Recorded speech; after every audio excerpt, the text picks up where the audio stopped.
Patrick Cohen. Anis Mbida, l'innovation de ce matin va faire plaisir à tous ceux qui ont le mal des transports, puisqu'il s'agit de voitures dans lesquelles on n'a jamais la nausée. Oui, c'est un problème qui est vieux comme l'automobile, mais c'est étonnant que ce ne soit que maintenant qu'on commence à voir apparaître des solutions. Alors vous savez pourquoi on a des nausées en voiture, hein. C'est parce qu'il y a un décalage entre nos yeux qui voient quelque chose d'immobile, un livre par exemple sur des genoux, et notre corps qui lui sent bien qu'on avance, qu'on tourne et qu'on passe sur une bosse. Si on lit un livre, on est sûr d'avoir mal au cœur. Il suffit de pas lire alors. C'est pour ça qu'on conseille de regarder à l'extérieur, parce que ça va resynchroniser le cerveau. Et bien l'idée, c'est de construire des habitacles de voiture qui resynchronisent les yeux avec ce que le corps ressent.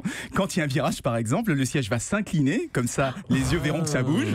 Et quand la voiture accélère, il vous suffira un petit filet d'air sur le visage pour se rendre vraiment compte qu'on est en train d'avancer. C'est très malin, il y a plusieurs idées comme ça qui font partie d'une série de brevets qui viennent d'être déposés non pas par un constructeur automobile, mais par Uber pour ses voitures autonomes. Ah bon, c'est étonnant. Pourquoi Uber? Pourquoi des voitures autonomes? Eh ben pour le confort de ces futurs robots taxis, figurez-vous.